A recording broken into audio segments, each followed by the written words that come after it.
যতই রোদ থাকুক না কেন আমি আজকে চুলায় রান্না করবই করব, এরকম সিদ্ধান্ত নিয়েছি। তাই অবশেষে রান্না করে ফেললাম। এই তো এখানে বসিয়ে দিলাম ঢ্যাঁড়সটা ভাজি করতেছি চিংড়ি মাছ দিয়ে। ওটা ফার্স্ট ওটা ওখানে রাখো, ওই যে ওখানে এখন আরও সেপাশে রাখো, সেখানে রাখো রাখো, নামে নামে রাখো।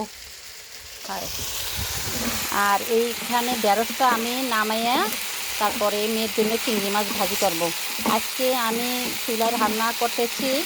চুলায় যেদিন আমি রান্না করি অত্যন্ত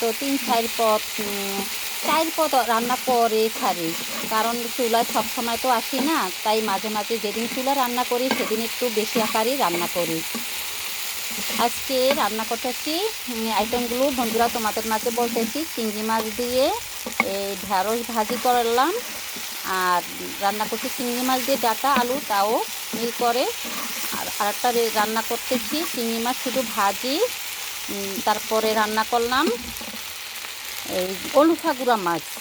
এরকম করে চুলা আমার রান্না করতে ভালো লাগে। আজকে যে রান্নাগুলি করেছি সব কটা রান্নাই খেতে কিন্তু সেই রকম মজা হয়েছে।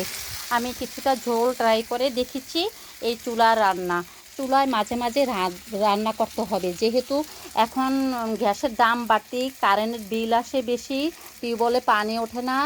অনেকক্ষণ কারেন্ট জ্বালাইলে 1-1.5 ঘন্টা এখন মোটর 1000 লিটার ভরে না। তাই আমি কিছুটা সিদ্ধান্ত নিয়ে ফেলেছি, যতই মানা করুক আমার ঘরের লোক, আমি এভাবে মাঝে মাঝে লাকি দিয়ে, পাশে যেহেতু লাকি আছে, লাকি দিয়ে এভাবে মাঝে মাঝে রান্না করব।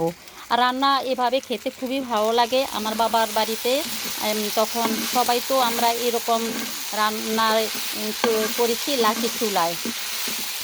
এখন বিয়ের পর থেকে গ্যাস কারেন্টের চুলা এরকমই রান্না হচ্ছে। এইরকম রান্না খেতে খেতে অভ্যস্ত, কিন্তু যখন মাঝে মাঝে লাকি চুলা রান্নাটা পাই আমার কাছে খেতে খুবই ভালো লাগে। আমি খুবই পছন্দ করি। আমার মতন তোমরা কি পছন্দ করো নি বন্ধুরা?